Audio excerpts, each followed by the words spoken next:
Impression favorable pour la gloire de Dieu. Donc ce soir, nous allons revenir à notre série sur la grande mission de l'Église. Notre série sur la grande mission, cette mission-là qui nous dit que l'Église doit aller par tout le monde et prêcher la bonne nouvelle à toute la création. À commencer par Jérusalem, l'Église de Jérusalem, ensuite la Judée, la Samarie et jusqu'aux extrémités du monde. Puis alors que je pensais à cette série-là, puis alors que je pensais à l'histoire de l'Église chrétienne, vous savez, ce ne sont pas toutes les dénominations qui ont pratiqué la grande mission. Puis même au milieu d'une dénomination, ce ne sont pas toutes les églises qui ont pris à cœur d'accomplir ce grand mandat-là. En fait, il y a eu des périodes de temps où la plupart des efforts, c'était juste la minorité des chrétiens qui les faisaient pour atteindre les gens avec l'Évangile. Puis peut-être qu'on est dans une époque comme cela aujourd'hui. On parle des pasteurs ou des évangélistes ou peut-être les missionnaires qui s'en vont, mais je me demande si tous les chrétiens dans les assemblées, dans notre société moderne, prennent à cœur la grande mission. On a vu alors qu'on a contemplé les vérités de la parole de Dieu, que le chrétien devrait prendre à cœur cette tâche de l'Église à cause de celui qui l'a enseigné ou à cause de celui qui l'a prononcé, c'est-à-dire le Seigneur Jésus lui-même. Et c'est lui qui a donné ces instructions-là à son Église. C'est lui qui est la tête ou le chef de son assemblée et qui peut lui dicter sa volonté. Certainement, quand le Seigneur Jésus demande quelque chose à son disciple et à son frère dans la foi, certainement qu'on devrait prendre ça à cœur. Qu'on devrait se laisser toucher par ces instructions-là, puis qu'on devrait faire plier notre volonté à la sienne. Regardez dans Matthieu chapitre 28, notre verset thème. Matthieu chapitre 28, à partir du verset 18. On a les instructions qui décrivent les éléments de cette grande mission. On a déjà vu plusieurs de ces éléments-là. Mais regardez à partir du verset 18. On nous dit « Jésus s'étant approché, leur parla ainsi. Tout pouvoir m'a été donné dans le ciel et sur la terre. Allez et faites de toutes les nations les disciples, les baptisant au nom du Père, du Fils et du Saint-Esprit, et enseignez-leur à observer tout ce que je vous ai prescrit. Et voici, je suis avec vous tous les jours jusqu'à la fin du monde. » Et si on se tourne vers l'Évangile de Marc, et si on regarde dans l'Évangile de Luc et dans l'Évangile de Jean, on voit que c'est le Seigneur Jésus qui a confié cette grande tâche-là à son Église. On ne veut pas être comme ces dénominations-là qui ont été désobéissantes. On ne veut pas être comme ces assemblées-là qui n'ont pas pris à cœur ce que le chef leur dictait de faire. On ne veut pas être des individus dans l'œuvre de Dieu qui refusons d'être des co-ouvriers dans l'Évangile du Seigneur Jésus. Et on sait que ce n'est pas facile, mais on sait qu'on doit avoir une part. Donc, premièrement, on a vu qu'on doit prendre ça à cœur à cause de Jésus. Deuxièmement, on a vu que la grande mission inaugure une grande œuvre. L'œuvre de la rédemption. L'œuvre du pardon du pécheur coupable. L'œuvre de la réconciliation. Et à cause de l'impact, ce soir, on va parler encore de l'impact, on va voir des changements que cette grande mission-là peut accomplir dans la vie des individus.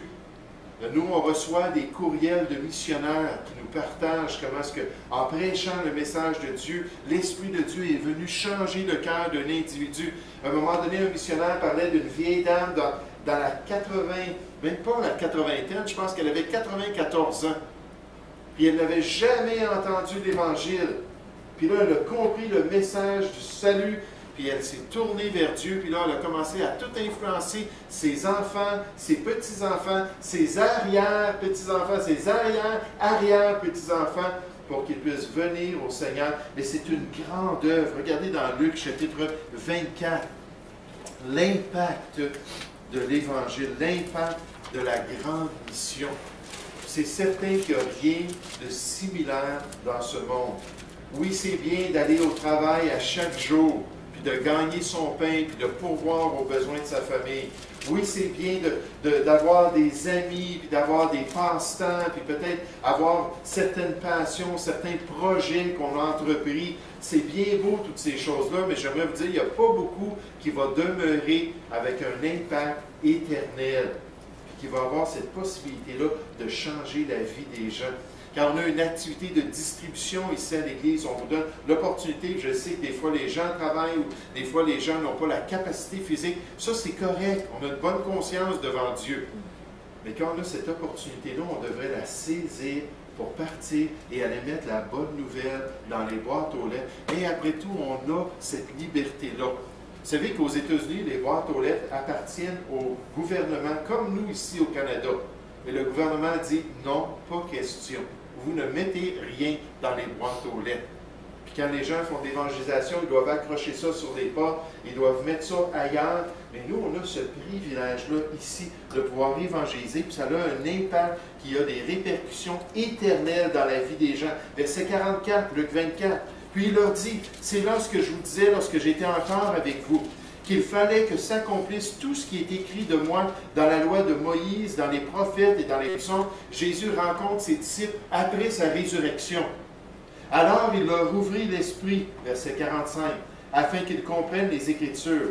Et il leur dit, ainsi il est écrit que le Christ souffrirait, et qu'il ressusciterait des morts le troisième jour, et que la repentance et le pardon des péchés seraient prêchés en son nom à toutes les nations, à commencer par Jérusalem.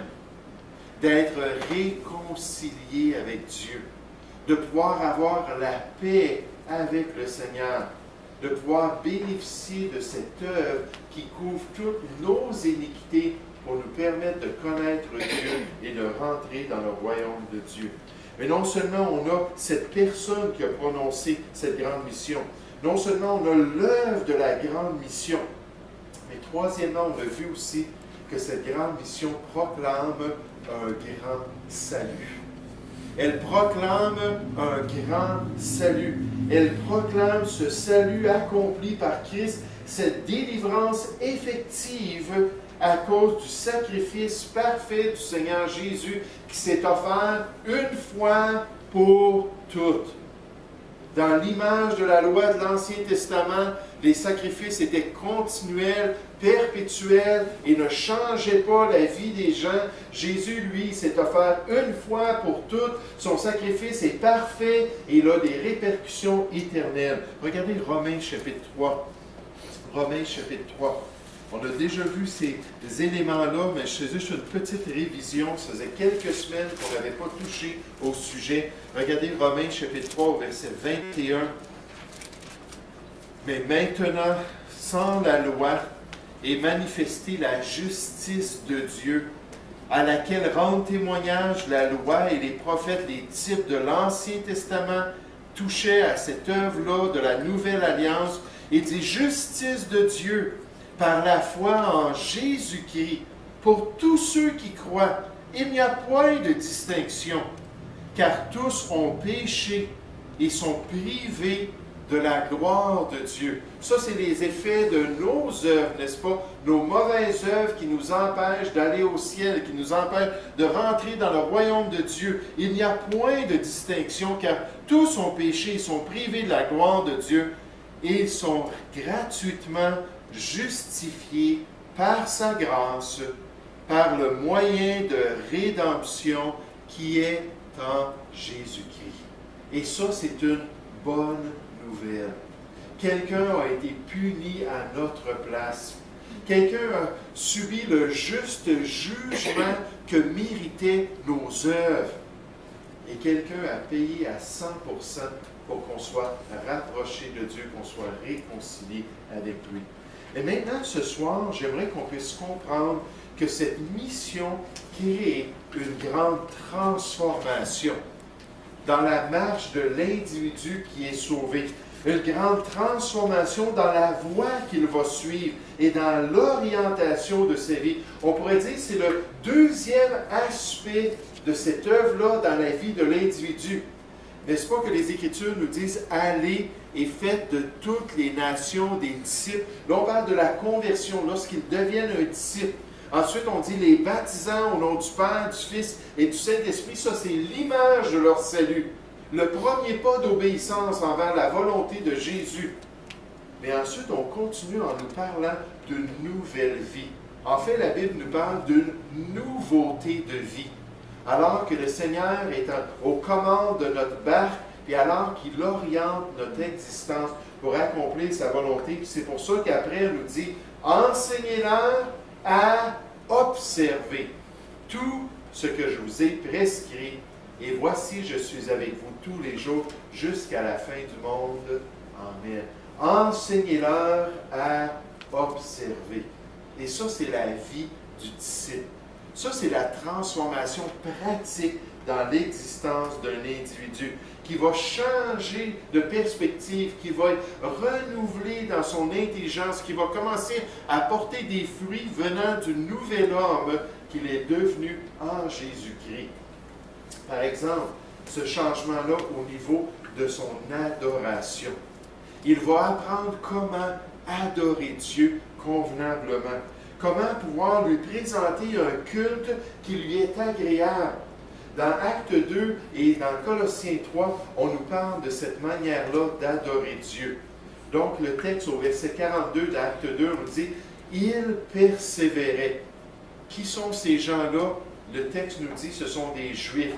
3000 d'entre eux qui ont été touchés par le message de Pierre, qui ont reçu la parole de l'Évangile, ensuite qui ont été baptisés, qui ont été rajoutés à l'Église, ces gens-là qui sont de nouvelles créatures en Jésus-Christ, qui sont remplis du premier amour, on nous dit qu'ils persévéraient dans l'enseignement des apôtres, dans la communion fraternelle, dans la fraction du pain et dans les prières. C'était le début d'une transformation de leur adoration. Ces Juifs-là qui étaient habitués d'aller au temple, qui étaient habitués de suivre les règles de l'ancienne alliance, là, devaient apprendre que non, maintenant, on a une nouvelle manière d'adorer Dieu.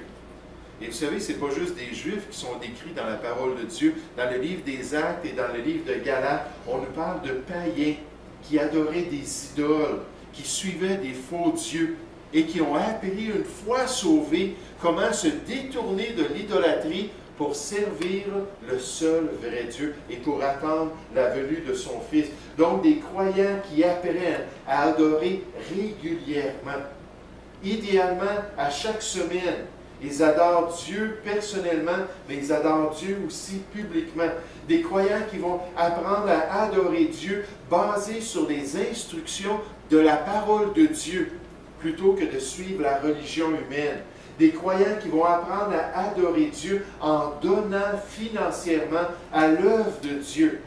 Et ça se trouve dans le Nouveau Testament, d'être impliqués financièrement avec nos dons monétaires, nos dons matériels pour pouvoir prendre soin de l'œuvre de Dieu. Des croyants qui vont apprendre à pratiquer le repas du Seigneur, non pas comme un sacrifice expiatoire comme la messe, mais comme un mémorial de l'œuvre accomplie une fois pour toutes. On n'a pas besoin du abracadabra pour qu'il y ait une transsubstantiation des éléments, pour que Jésus quitte la gloire et revienne être offert encore une fois pour nos sacrifices. Non, c'est un mémorial de l'œuvre de Dieu. On change notre perspective. Ils vont apprendre à prier Dieu plutôt que prier les saints, ou plutôt que prier Marie, qui est supposément une co-rédemptrice, pas selon la parole de Dieu, ou prier les ancêtres, ou prier d'autres dieux. Non, ils vont apprendre à changer leur perspective concernant la volonté de Dieu. Colossiens 3,16 nous dit que la parole de Christ habite en vous abondamment dans toute sa richesse. C'est elle qui nous guide, n'est-ce pas? Instruisez-vous et exhortez-vous les uns les autres en toute sagesse, par des psaumes, par des hymnes, par des cantiques spirituels, chantant à Dieu dans vos cœurs sous l'inspiration de la grâce, et les croyants vont apprendre à chanter avec spiritualité, selon la parole de Dieu, selon les instructions qui ont été poussées par le Saint-Esprit. Ils vont apprendre à adorer Dieu d'une manière qui est centrée sur lui, plutôt que centrée sur l'homme. Et vous savez, malheureusement, dans beaucoup de milieux chrétiens aujourd'hui, lorsqu'on vient pour adorer Dieu, lorsqu'on vient pour louer le Seigneur, c'est plus un spectacle que d'autres choses. C'est un divertissement. Puis là, ça prend de la grosse musique. Puis là, il faut que ça brasse. Là. Pourquoi? Parce qu'on veut aller voir un show. On veut que ce soit un spectacle. Au lieu d'être concentré sur Dieu. Et pour Dieu, on n'a pas besoin d'une grande fanfare. On a besoin d'un cœur qui s'approche de lui avec une foi sincère, avec la plénitude de la foi, puis de l'adorer selon sa parole et sa volonté. J'aimerais vous dire, un culte comme ça monte dans la présence du Seigneur comme un sacrifice qui lui est agréable. Et le chrétien apprend comment adorer Dieu. Ou le chrétien de même apprend comment devenir d'honnêtes citoyens. Ce sont des exemples ici de transformations qui se font rapidement dans la vie d'un enfant de Dieu. Ils apprennent à devenir d'honnêtes citoyens. Dans Romains 13, au verset 1, on nous dit de respecter et d'obéir aux autorités civiles. Donc, ça fait partie de nouvelles perspectives concernant nos responsabilités civiles. Comment pratiquer du civisme et comment honorer les autorités qu'il y a au-dessus de nous. Paul dit que toute personne soit soumise aux autorités supérieures. Mais vous savez, ce que je trouve intéressant ici, c'est que ce mot-là, soumis, ce n'est pas le mot obéir. Ce n'est pas le même sens. Ça veut dire qu'on est prêt à se soumettre, on est prêt à se placer sous une autorité volontairement, à cause d'un choix de cœur, par dévotion envers la volonté de Dieu. C'est le même mot qui est utilisé lorsqu'une épouse est exhortée à se soumettre à son mari. Elle doit le faire comme pour le Seigneur. Pourquoi? Parce que c'est ce que Dieu désire, et c'est sa sagesse, et c'est son plan parfait. Mais en tant que chrétien, lorsqu'on a cette nouvelle vie-là en Jésus-Christ, on a cette transformation-là, on apprend qu'il y a une manière de se conduire dans l'Église de Dieu. Il y a une manière d'adorer le Seigneur. Il y a une manière de se conduire en dehors de l'Église de Dieu. Lorsqu'on se trouve dans la communauté, lorsqu'on a ces responsabilités-là civiques à pratiquer pour la gloire de Dieu. Un autre exemple d'une transformation, c'est au niveau de nos rôles uniques ou particuliers dans la vie familiale. Et ça, c'est important, n'est-ce pas, pour Dieu? Les relations familiales, c'est quelque chose qui revient constamment dans les deux testaments, mais aussi dans le Nouveau Testament. Puis de pouvoir trouver son rôle particulier, de pouvoir comprendre c'est quoi ma place dans la relation familiale. Puis nécessairement, le Nouveau Testament, dans Colossiens 3, au verset 18, donne ses instructions à chaque personne, à chaque partie de la responsabilité familiale. On nous dit aux femmes, femmes, soyez soumises à vos maris, comme il convient dans le Seigneur. Nécessairement, le Seigneur, c'est l'autorité suprême. Si le mari demande à la femme de faire quelque chose qui est contraire à la parole de Dieu, à ce moment-là, elle doit se soumettre à Dieu au lieu de se soumettre aux hommes, mais elle doit le faire comme il convient dans le Seigneur. Marie, aimez vos femmes et ne vous aigrissez pas contre elles.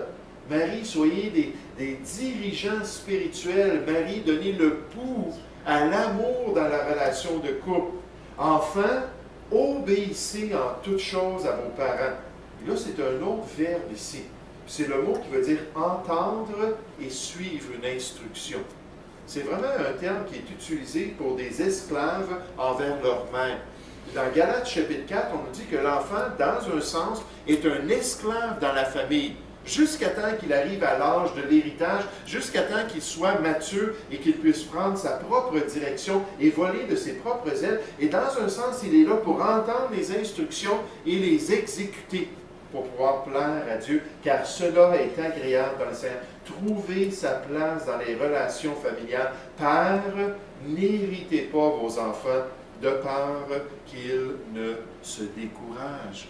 Et là, on a la responsabilité du Père d'avoir de la sagesse et du discernement pour guider les enfants dans cette obéissance-là envers son autorité. Un autre exemple de transformation, d'une grande transformation, c'est la question de l'altruisme. la question de l'altruisme. Puis l'altruisme, ça veut dire tout simplement de penser aux autres.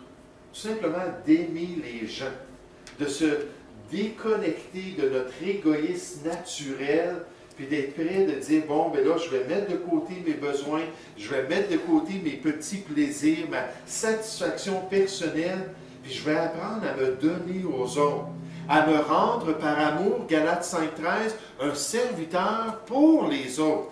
Ça, c'est une grande leçon à apprendre.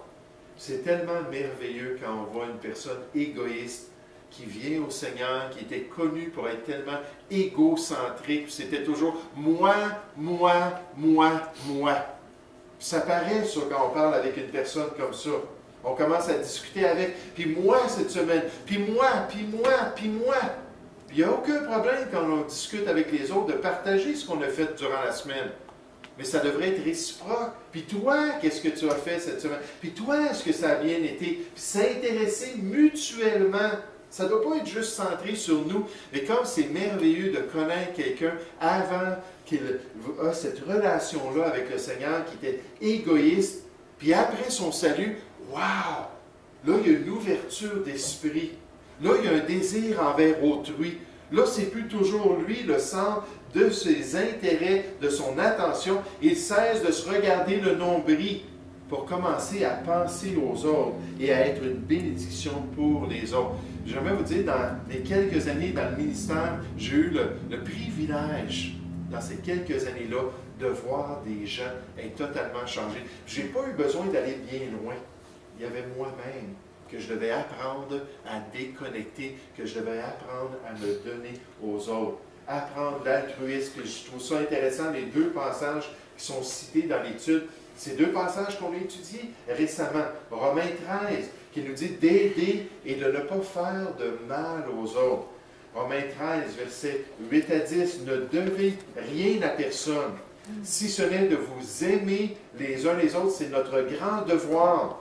Car celui qui aime les autres a accompli la loi. En effet, tu ne commettras point d'adultère, tu ne tueras point, tu ne déroberas point, tu ne convoiteras point. Et ce qu'il peut y avoir se résume dans cette parole. Il manque un petit bout au verset 9, c'est une erreur. Mais ce qu'il peut y avoir de ces commandements-là se résume dans cette parole. Tu aimeras ton prochain comme toi-même. L'amour ne fait point de mal au prochain. L'amour est donc l'accomplissement de la loi. Vous savez que toute la critique qu'on peut entendre concernant la loi de l'Ancien Testament, concernant les exigences extrêmes de Dieu envers le peuple juif, quand on comprend que Dieu nous révèle en fait que l'essence de ces instructions-là, 613 commandements supposément qui ont été donnés au peuple d'Israël dans l'Ancien Testament, mais que l'essence de ces instructions-là, c'est l'amour, puis qu'on comprend que Dieu veut que non seulement on l'aime lui, mais qu'on aime notre prochain. J'aimerais vous dire, je pense que ça change notre perspective concernant ces instructions-là. Et c'est le résumé de la loi de Dieu, cette responsabilité-là d'aimer les autres. L'amour aide les autres. Un comportement égoïste, au contraire, leur fait du mal. Si je vole à mon prochain, ce n'est pas par amour pour lui. Si je blesse mon prochain, ce n'est pas par amour pour lui. Si je convoite l'épouse de mon prochain, ce n'est pas par amour pour lui. Mais si j'apprends à aimer, je vais être en mesure de cesser de faire ces choses-là, parce que je sais qu'il faut que je sois une bénédiction pour mon prochain. D'autres passages, un passage qu'on a été exhorté à apprendre par cœur, c'est 1 Corinthiens chapitre 13. Et là, on nous dit dans la version qui utilise le mot charité, on nous dit « La charité est patiente, elle est pleine de bonté. La charité n'est point envieuse. La charité ne se vante point. Elle ne s'enfle point d'orgueil. Elle ne fait rien de malhonnête. Elle ne cherche point son intérêt. Elle ne s'irrite point. Elle ne soupçonne point le mal. Elle ne se réjouit point de l'injustice, mais elle se réjouit de la vérité. Elle excuse tout. Elle croit tout. Elle espère tout. Elle supporte tout. Et quelle transformation lorsqu'une personne apprend à aimer. Et lorsqu'une personne permet à Dieu de le transformer afin qu'ils puissent aimer. Regardez avec moi dans 1 Thessaloniciens chapitre 4. 1 Thessaloniciens chapitre 4. Je trouve ça vraiment intéressant ce que l'apôtre Paul dit concernant les Thessaloniciens. Ça arrive occasionnellement dans les épîtres de Paul que Paul est en train d'instruire les chrétiens concernant leurs responsabilités, puis qu'il s'arrête, puis il dit, mais de toute façon, Dieu vous l'a déjà montré. De toute façon, dans votre relation avec le Seigneur, son esprit vous a aidé à comprendre ces choses-là. Puis Paul était vraiment ravi lorsque les chrétiens étaient connectés dans le Seigneur. Lorsque l'antenne parabolique de leur esprit était pointée vers Dieu, puis que dans leur relation avec Dieu, ils apprenaient des choses, puis ils grandissaient dans les voies de Dieu. Puis il leur dit ici dans 1 Thessaloniciens, chapitre 4, au verset 9, il dit « Pour ce qui est de l'amour fraternel », l'amour dans la famille de Dieu, l'amour filial entre chrétiens, vous n'avez pas besoin qu'on vous en écrive. Je ne prendrai pas le temps de vous donner ces instructions-là. Ça ne sert à rien. Pourquoi? Car vous avez vous-même appris de Dieu à vous aimer les uns les autres. Et c'est aussi ce que vous faites envers tous les frères dans la Macédoine entière. Mais il dit juste un petit détail par contre. Mais nous vous exhortons, frères, à abonder toujours plus dans cet amour. Et Dieu nous enseigne à aimer les autres. Dieu nous enseigne lorsqu'on a un visiteur dans l'assemblée, à nous lever puis aller le voir, puis à lui serrer la main.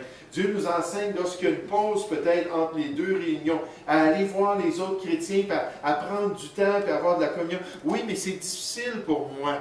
Oui, mais ce n'est pas mon tempérament. Oui, mais je suis gêné, moi. Oui, mais fais ce qui est bien et Dieu va te bénir. Et Dieu va te permettre de grandir dans ses voies et de se développer. Puis il dit, abondez toujours plus. Peut-être vous avez appris à aimer. Et Dieu dit, mais mettez pas de limite sur cette manifestation-là de l'amour dans votre vie. Oh, quelle transformation! Enseignez-leur à observer tout ce que je vous ai prescrit. Un dernier exemple ce soir. Bon, on pourrait parler de toutes sortes de choses. Mais apprendre à rendre témoignage de notre foi. Apprendre à rendre témoignage de ce que le Seigneur Jésus a accompli dans notre vie. Ça aussi, c'est spirituel. Ça aussi, c'est le Seigneur qui a accompli ça dans nos vies. Vous vous souvenez quand il était avec Pierre et avec certains des autres apôtres, puis finalement, il les a appelés à le suivre, puis il a dit, « Je ferai de vous des pêcheurs d'hommes. » Il dit, c'est moi qui va le faire. C'est moi qui va transformer votre métier. Là, ce n'est plus la pêche pour les petits poissons. Là, c'est la pêche pour les gros poissons. Pour ceux qui sont là, qui vont entendre l'Évangile, puis je vais vous apprendre à être des pêcheurs d'hommes. C'est exactement ce qu'on voit dans les Écritures. Le Seigneur nous transforme afin qu'on soit en mesure de pouvoir rendre témoignage de notre foi. Et encore, Matthieu chapitre 28, ça dit « Et enseignez-leur à observer tout ce que je vous ai prescrit. » Savez-vous, une des choses que Jésus venait de leur prescrire, il n'y avait pas besoin de se rappeler là, dans les 3 années de formation qu'ils avaient eues avec Christ, il venait juste de l'entendre de leur bouche. Il venait de leur prescrire d'aller et de faire de toutes les nations les disciples. Dans le passage parallèle de Marc chapitre 16, ça nous dit au verset 15, il dit « Allez et prêchez la bonne nouvelle à toute la création. » Donc, allez et soyez des ambassadeurs de Christ. Ça, c'est une des choses qu'on doit apprendre. Prendre à cœur la grande mission, prendre à cœur l'Évangile de Christ, prendre à cœur cette bonne nouvelle-là pour aller rendre témoignage de ce que Jésus a fait dans notre vie. Vous savez, je suis certain, si on s'en allait demain sur l'autoroute, puis on était témoin d'un carambolage, je suis certain que ça serait très facile d'aller voir un reporter et lui dire « Ah, ben là, la petite voiture bleue que vous voyez là sous le semi-remorque, c'est elle qui a commencé à vouloir couper les autres, puis qui a commencé à conduire dangereusement. Lui, il a perdu le contrôle, puis il a rentré dans la vanette que là, l'autre est rentré sous la semi-remorque, qui a passé par-dessus l'ambulance. Puis je suis certain que vous seriez capable de rendre témoignage de ce que vous avez vu. C'est pas plus compliqué que cela. Un jour, j'ai entendu le message de la Bible. Un jour, j'ai compris que Jésus était mort pour moi personnellement. Un jour, j'ai saisi que ce n'était pas la religion humaine, ce n'était pas par les bonnes œuvres, par les sacrements, l'héritage religieux des Québécois, ce n'était pas ça qui était important. Finalement, j'ai compris que c'était un choix de mettre ma confiance dans son salut. Puis un jour, j'ai invoqué son nom. Et vous savez, ce jour-là, je suis devenu une nouvelle créature en Jésus-Christ. La paix de Dieu est venue dans mon cœur. Et là, j'ai su que Jésus avait exaucé ma prière. J'ai su qu'il avait appliqué son salut dans ma vie. Puis je veux juste que vous puissiez faire exactement la même chose. Que vous puissiez faire cette même décision-là envers lui pour avoir la paix avec Dieu.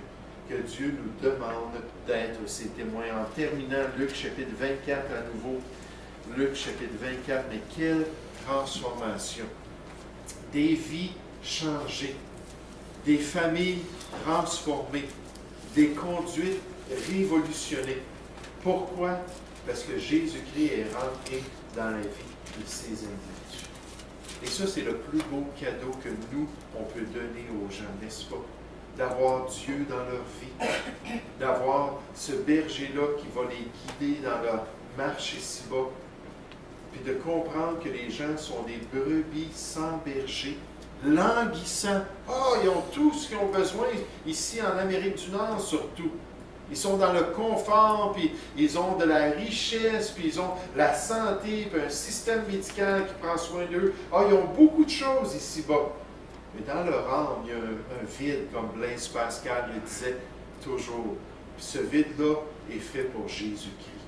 Puis l'être humain a été créé pour lui, pour être en relation avec lui. Colossiens 1,16. Puis tant qu'on n'est pas réconcilié, qu'on n'est pas connecté en Jésus, on aura bien beau se donner tous les plaisirs de ce monde, on aura bien beau vivre une vie joyeuse ici-bas. J'aimerais vous dire, c'est une joie qui est éphémère parce qu'on a été créé pour être en relation avec lui.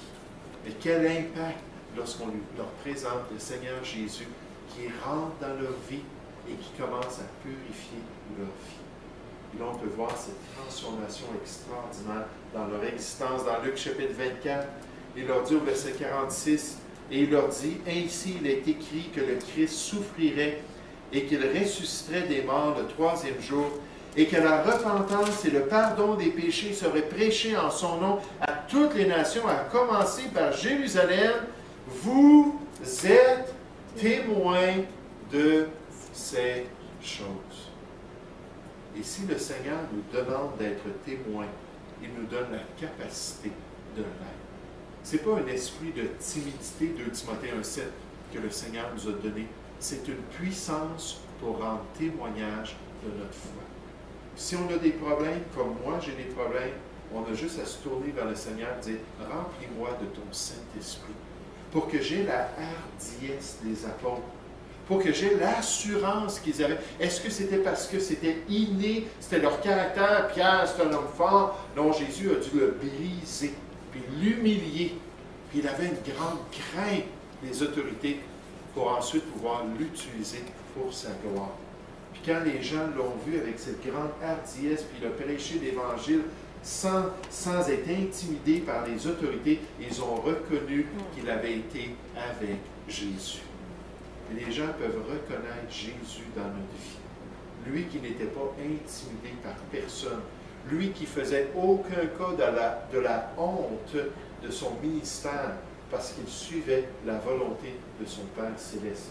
Et de cette manière-là, la grande mission nous permet d'être transformés et d'accomplir la volonté de Dieu. Oui, ça a été donné par le Seigneur Jésus. Oui, ça présente un grand salut. Une œuvre extraordinaire du rachat de notre âme. Que donnerait un homme en échange de son âme?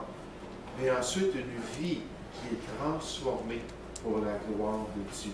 Alors qu'on grandit de plus en plus dans ses voies, alors qu'on est sanctifié à l'image de Jésus-Christ, et alors qu'on reflète de plus en plus sa volonté et sa personne. Ça, c'est une transformation qui vaut la peine d'être vécue lorsque des gens se tournent vers l'Évangile. Nous allons prier ensemble. Ô Père Céleste, on veut te remercier pour la grande mission. On veut te remercier pour ce plan de la nouvelle alliance, ta volonté pour l'Église de Jésus-Christ.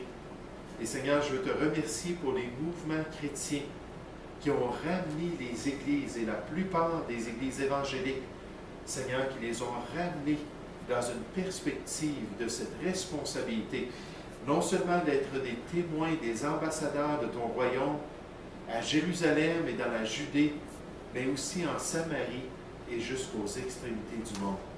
Merci pour l'œuvre missionnaire qui continue aujourd'hui. Merci pour les gens qui payent le prix en allant répandre l'Évangile à travers les nations.